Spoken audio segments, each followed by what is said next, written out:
Let your face shine upon your servant, and teach me your laws.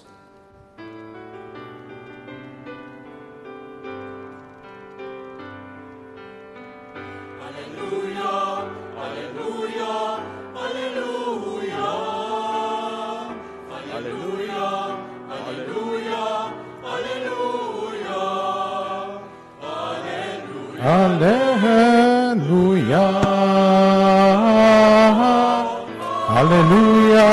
Hallelujah. Hallelujah. Hallelujah. Hallelujah. Hallelujah. Hallelujah. Hallelujah. The Lord be with you. And with your spirit. A reading from the Holy Gospel according to St. Luke. Glory to you, O Lord. Great crowds were traveling with Jesus, and he turned and addressed them. If anyone comes to me without hating his father and mother, wife and children, brothers and sisters, and even his own life, he cannot be my disciple. Whoever does not carry his cross and come after me cannot be my disciple. Which of you wishing to construct a tower, do not first sit down and calculate the cost to see if there is enough for its completion? Otherwise, after laying the foundation and finding himself unable to finish the work, the onlookers should laugh at him and say, "This one began to build, but did not have the resources to finish." Or what king marching into battle would not first sit down and decide whether with 10,000 troops he can successfully oppose another king, advancing upon him with 20,000 troops? And if not, while he is still far away, he will send a delegation to ask for peace terms. In the same way, any one of you who does not renounce all his possessions cannot be my disciples. The Gospel of the Lord. Praise to you, Lord Jesus Christ. Sumainyo ang kapayapaan. Palakpakan natin si Lord ng malakas. No?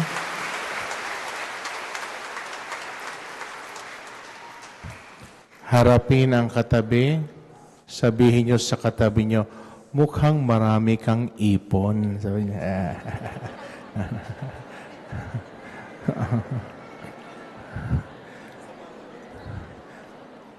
yun lang pinapasabi ko kung ano nang pinagsasabi ninyo. No? Ulitin ko, harapin ang katabi, sabihin nyo, mukhang marami ka nang naipon. 1, 2, 3, go. Ipon, Sino sa inyo ang may mga naipon at ipon na rin? Pumalakpak ng malakas.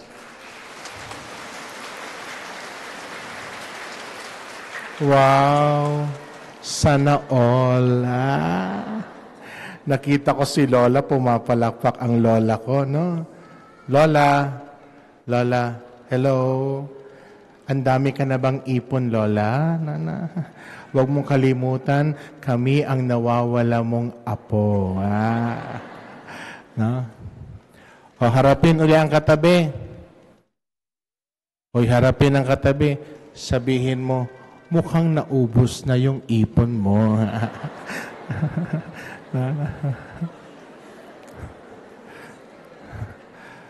Alam nyo, sa araw na ito, dinadalaw tayo ni Saint Francis because the month of September is the season of the care for creation. At tatlong bagay ang nais kong ibahagi sa inyo, which we can reflect on, and we find them in our readings today. Tayo daw ay mahilig bumili. Sabi niyo sa katabi niyo, marami kang gustong bilhin. Sabi niyo, sino sa inyo ang maraming gustong bilhin? Pumalakpak ng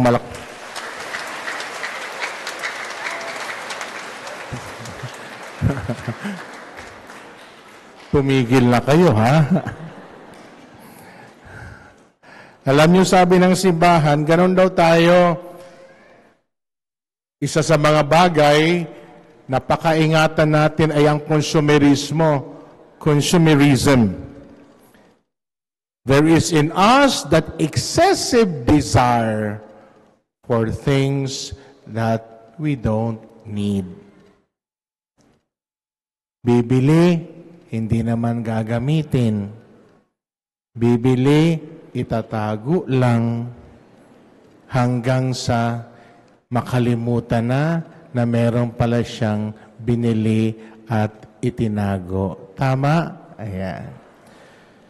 In our first reading today from the book of Wisdom, it says here, who can know God's counsel? Who can conceive what the Lord intends?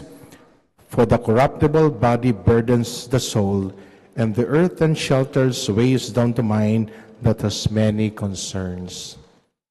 Isa yan sa mga pinagkakaabalahan natin, yung maraming mga bagay na gusto natin na magkaroon tayo. No?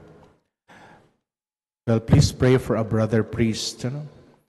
Binibisita ko siya. No? He is terminally ill. Sabi ko sa kanya, kumusta ka na?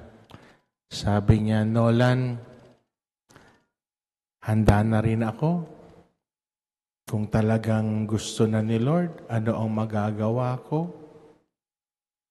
Sabi niya, huwag kang mag-alala. Pag nakarating ako doon, sasabihin ko kay Lord, alagaan ka. Alagaan daw ako. Kasi binibisita ko siya. No? Sabi ko, sige lang. Sabi ko, kalimutan mo na yung mga trabaho. Nag-usap na kami na pagtutulong-tulungan namin. Just focus. Pero doon pa rin sa isip yan, trabaho, gagawin, no? Kung nakita ko yun, sabi ko, wow. Ito ba, Lord? Tapos, dahil medyo matanda na rin siya, yung mga kapatid niya, siyempre matanda na rin. Yung iba, wala dito. Walang nag-aalaga sa kanya mga kapamilya. Ang nag-aalaga sa kanya, hindi niya kaano-ano. Sabi ko, Lord, ito ba yung sinasabi mo na pag sumunod sa iyo, dapat limutin ang pamilya, limutin ang lahat. Lord, masakit ito. Masakit, no? Okay lang magkasakit ka, napapalibutan ka ng mga kapamilya, no?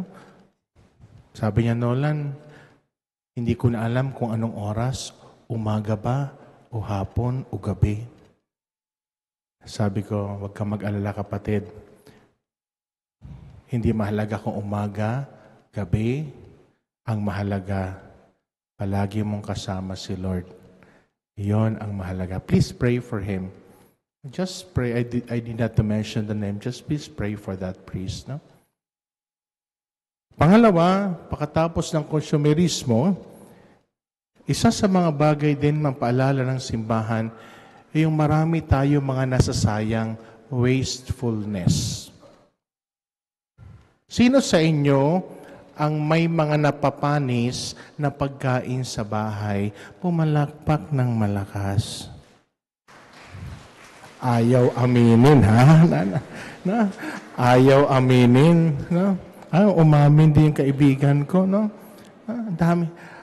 Pag ako nagpupunta sa merkado, ang dami ako nakikita mga gulay, prutas.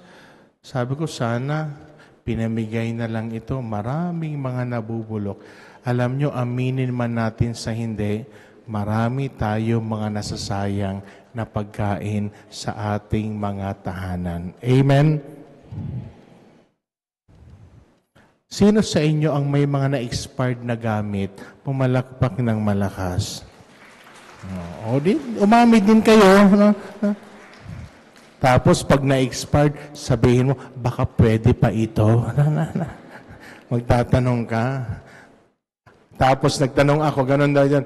Pag expired na daw yun. Pero pag best before, pwede pa daw yun. Ang gagawin natin, sige nga, tikman natin. O ikaw muna tumikim. After 1 hour, tingnan natin kung anong mangyayari sa iyo. Kami na lang ang susunod, no? wastefulness. Bukas ang ilaw, hindi naman ginagamit. Bukas ang aircon, wala namang tao. Let's accept it. We waste a lot of resources that the Lord gives to us. Amen? Damit. Ilang beses ka nagpapalit ng pantalon?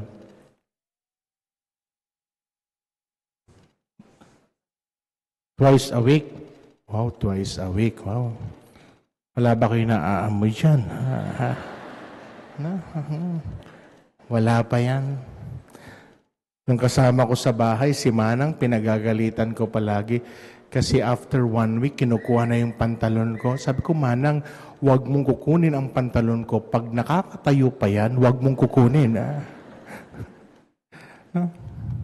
Hindi ko sinasabi na hindi kayo magpalit ng damit. Alam niya ng kuya ko, mahilig ako sa back-to-back. No? Phase 1, phase 2. No? Hindi ko sinasabing gayahin niyo yun. Ang sinasabi ko ay ito, marunong magtipid. Mga bagay na binibigay ng Diyos, huwag sayangin, pahalagahan. Amen? Huy, amen? Masabihin sa katabi, magtipid ka naman. Sabi niyo,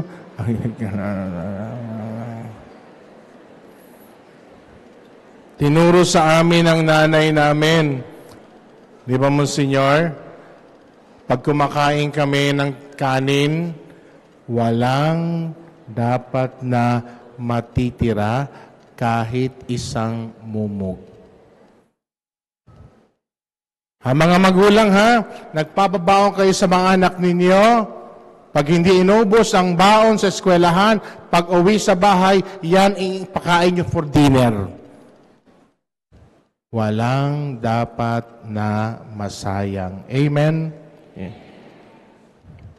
Pangatlo, indifference to environmental damage. Sino sa inyo ang lugar binabaha, pumalakpak ng malakas? Mag-aral na kayong lumangoy. Sa Pilipinas, konting ulan, baha. At pagkatapos ng baha, ano ang makikita? Saan galing ang basura? Ano sa akin? Basurang tinapon, babalik sa ating lahat. My brothers and sisters, in our readings today, one word keeps on being repeated. And what is that word? Renunciation. Anong ibig sabihin ng to renounce? Number one, renunciation is entrusting ourselves to God's providence. Renunciation is reordering back. Pagsasaayos. Sabihin nyo, pagsasaayos. Sabihin nyo sa katabi nyo, mukhang hindi ka maayos. Gusto ko yung, nagmisa kasi ako ng Tagalog. Yung first reading, sinasabi dito, and scarce do we guess the things on earth. Yung Tagalog nito, kapos tayo sa pag-iisip. Sabi dito, and scarce do we guess the things on earth. Scarce. Translation to kapos. Sabi niyo sa katabi niyo, mukhang kapos ka. Sabi niyo, totoo yun. Akala mo, kailangan mo, hindi mo naman pala kailangan.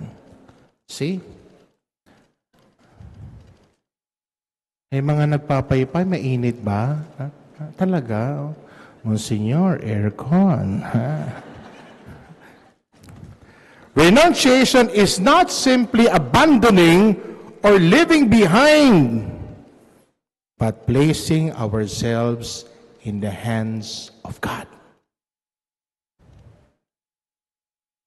Sabi sa gospel, iwanan ang magulang, iwanan ang mga kapatid, Hindi na sinasabi dito, bahala na kayo sa buhay nyo. Hindi ko sinasabi yon. Ang sinasabi dito, we place our parents, people that we love, in the hands of God, not in our own hands.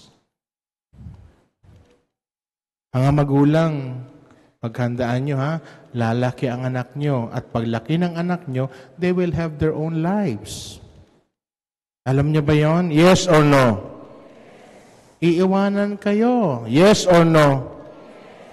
Sabi ni Tita Lani, hindi. Yan palagi ang drama ng nanay namin. Nung maliliit pa kayo, pinangarap ko na pag nakatapos na kayo, magtatrabaho kayo, sa gabi, uuwi kayo, magkakasama tayo.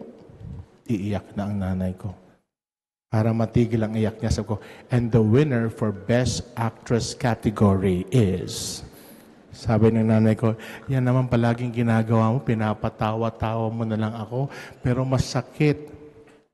Sabi ko, Mama, ganun talaga.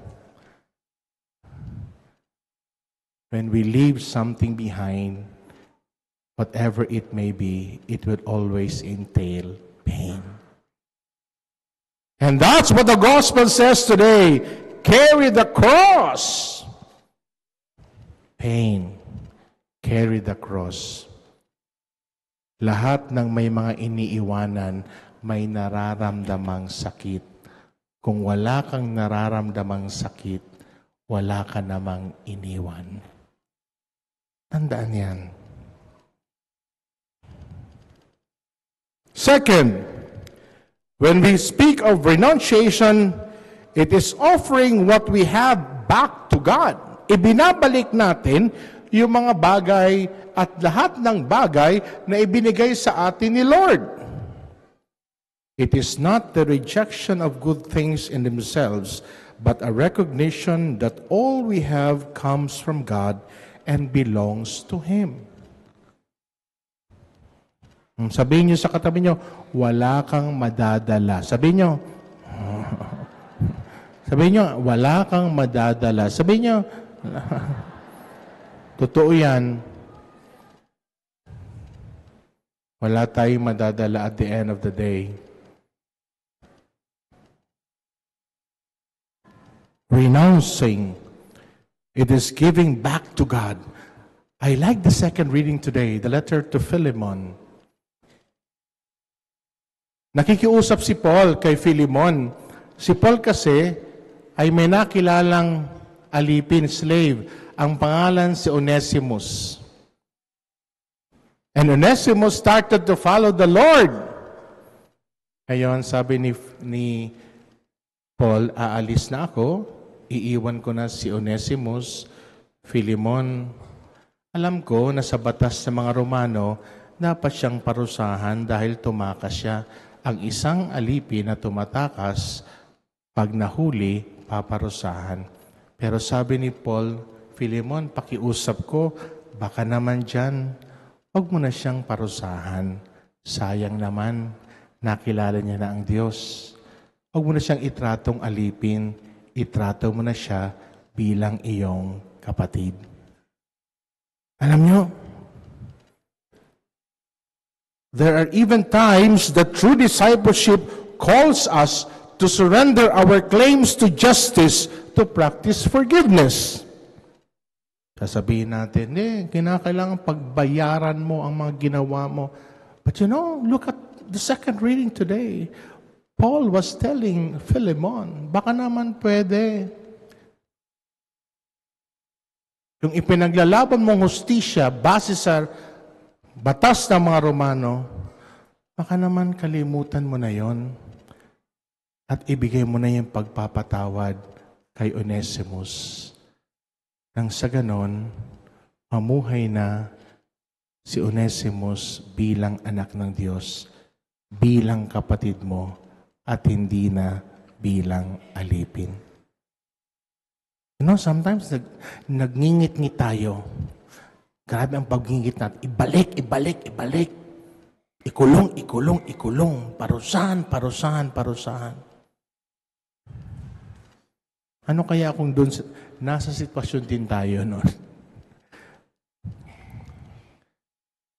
Hindi ko sinasabi na hayaan na lang natin na lapastanganin ng bawat isa ang mga bagay-bagay. But at the end of the day, the call of the matter is not justice. The call of the matter is mercy. Because the justice of God is His mercy.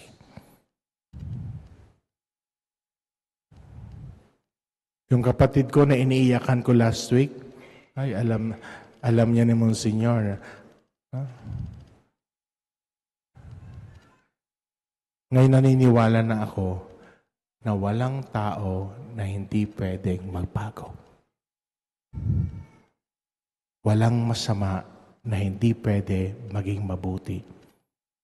Walang maitim na hindi pwede pumuti. Sabihin niyo sa katabi niyo, puputi ka rin. Glutathione lang ang sagot dyan.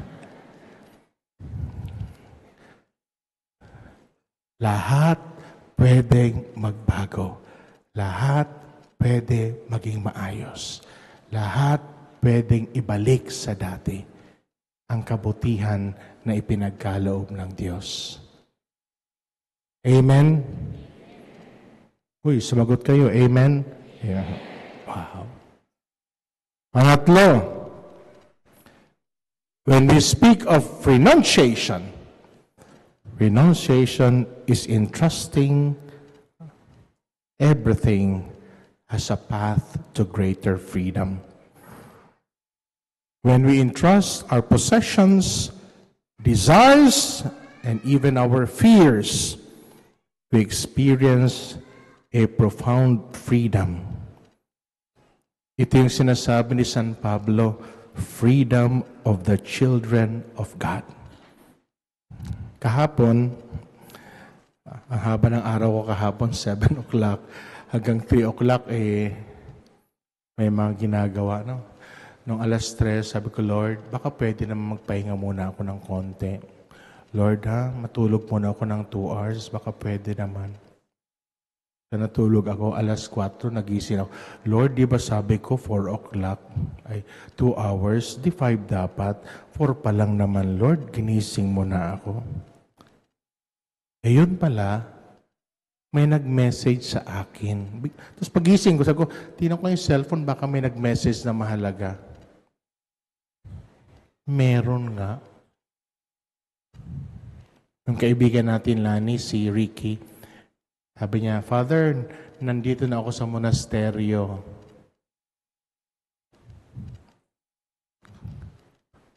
Sabi ko, dami siyang picture na pinadala, no? Pagkatapos nun, kinuha niya yung first class relic ni Saint Charbel, yung kanyang tela na may dugo ni Saint Charbel, no? Binigay daw sa kanya isa, pero may dala siyang letter na dapat 2. Siyempre, para sa kuya ko rin, no? Para pag nabibisita kami sa may sakit, dadali namin yan para maging daan ng pagpapagaling. Sabi ni Ricky, sa sulat po, 2. Sa ko, Ricky, 2 talaga. Buti nga, ginisya ako ni Lord para na-explain ko rin kay Ricky, no?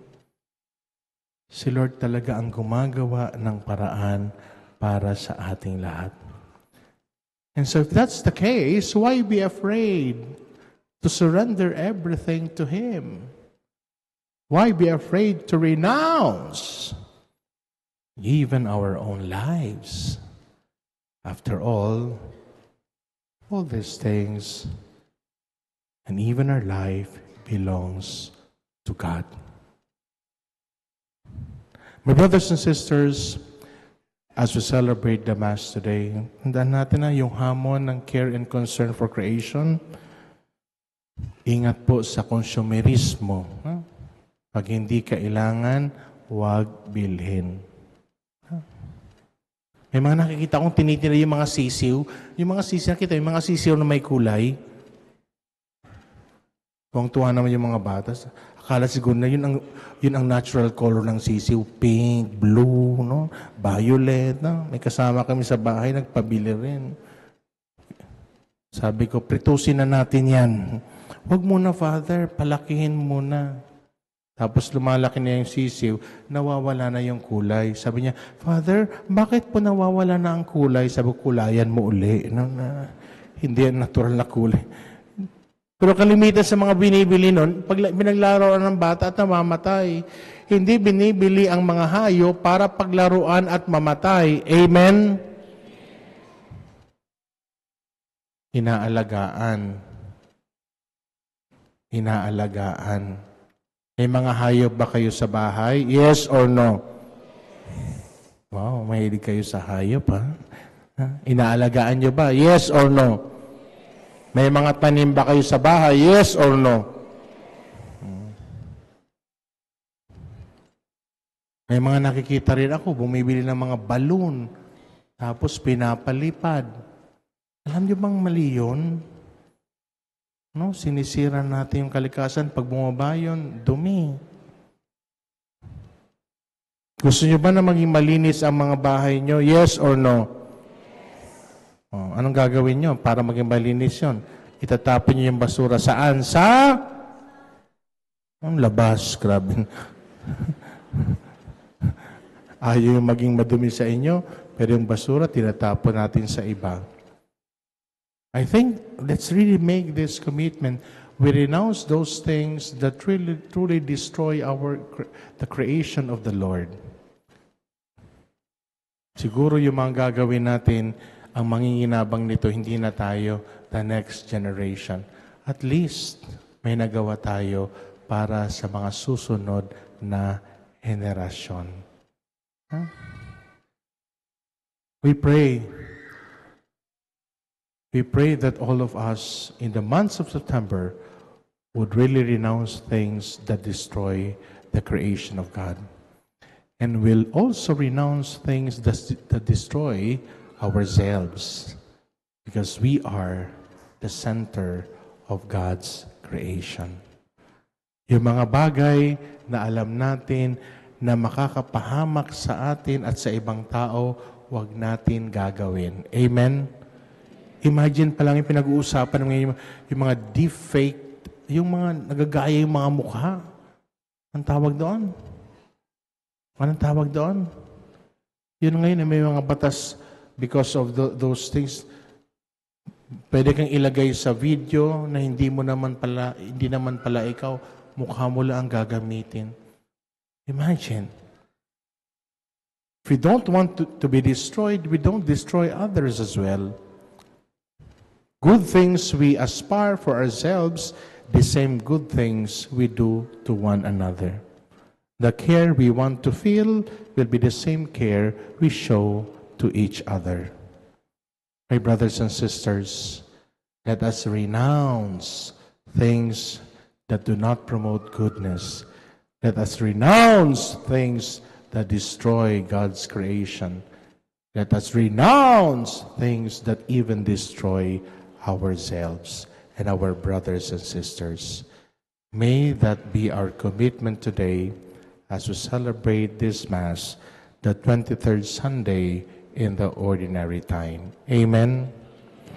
O harapin ang katabi, sabihin mo, share mo naman sa akin ang ipon mo. Talaga, ha? Yung mga ipon na taba, no? Share, no? Share. So we pray that truly, ngayon palang hapon, canonization, no? Ni Carlo Acutis, no? Meron pang isa. Sino pa, JM? Prasetti? Oo, dalawa sila mga batang santo, no? Grabe ang mga santo ngayon, mga bata na, no? Sana lahat ng bata, santo. Amen? No? Pag may bata kang katabi mo, sana maging santo ka. 1, 2, 3, go.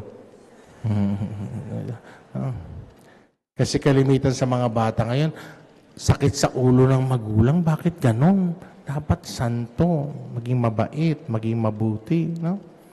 So we pray that this canonization will truly bring a lot of changes and bring about intercession to many young people around the world. Amen?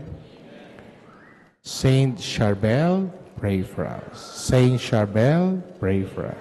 Saint Charbel, pray for us. Please stand.